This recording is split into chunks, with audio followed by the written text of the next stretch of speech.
Strong, tough to bring down. Just gets stronger as seasons go on, it seems.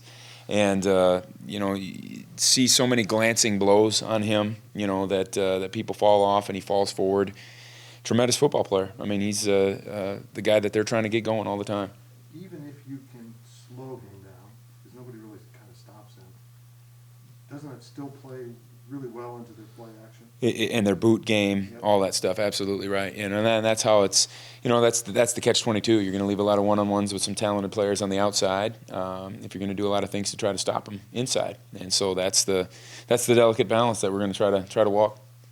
And finally, their tight ends. How big of a threat? I think they traditionally have used tight ends as good as anybody probably in the country. In terms of the different things and formations that they'll get into with those guys. For example, they could be in third down and be in 3 tight end sets and come out in 4 wide receiver formations and run the same offense that they would run with talent that's probably comparable to most receivers. And so they just talented kids. They can run, they can block. I mean, they've done a good job there recruiting those kids and using them.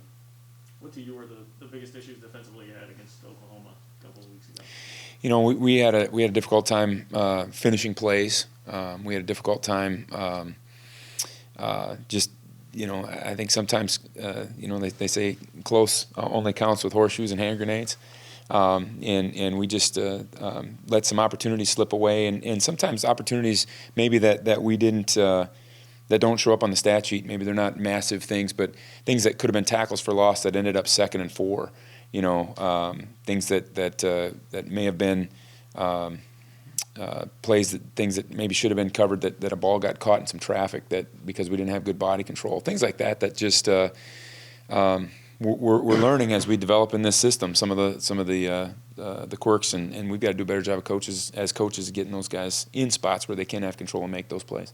Know how much Khalid means to your defense. Has there been just kind of an adjustment period getting used to playing without him the last couple of weeks? We're finding that out for sure. Yeah, that hurt. And then when you lose him and Bronson Massey, those are 2 pass rushing guys that are irreplaceable. Honestly, I mean, everybody in the country would love to have those 2 guys coming off the edge on third down. And so, we're finding some new guys, which is phenomenal, and we're trying to work around it a little bit schematically.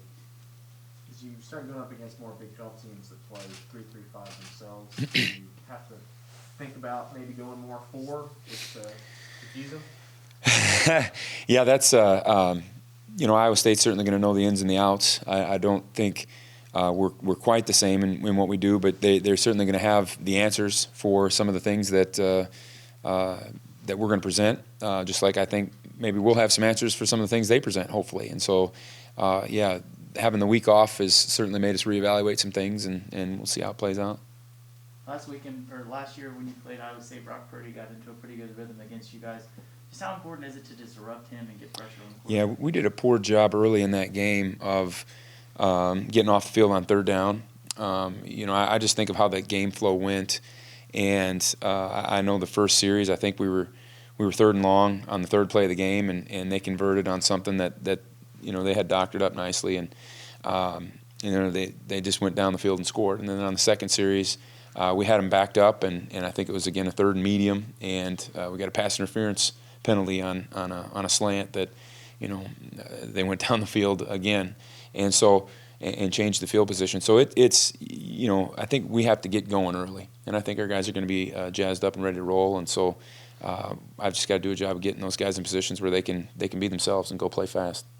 Did any young players catch your eye over the 5 weeks? Absolutely. I would say 3 guys in particular.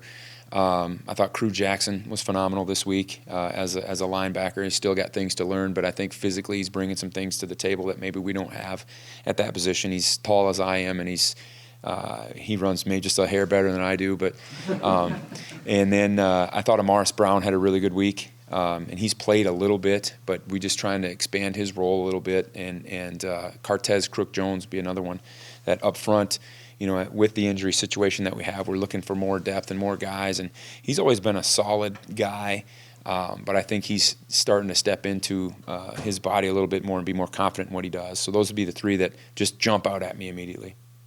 What did Baylor do on third downs against Iowa State to get off the field? Yeah, I mean, I thought Baylor brought a variety of pressures that I thought were interesting. You know, they moved their targets around a little bit. I mean, they were dropping 8. They were, you know, bringing the house. They were, you know, bringing simulated pressures. I thought they did a nice job of just staying unpredictable on third down, and they kind of stayed a step ahead.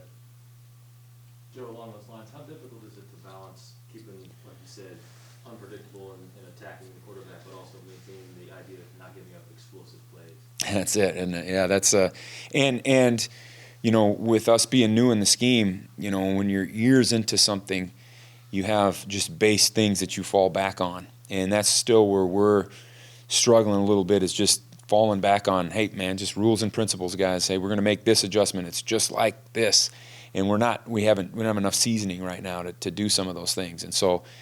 For us to make massive changes is more difficult than maybe somebody that's been doing things like this for time. You know, as players for sure, but as coaches also. You know, I mean, we're you know, we have some answers. We just sometimes have difficulty maybe expressing how to get those answers through to the players, if that makes any sense.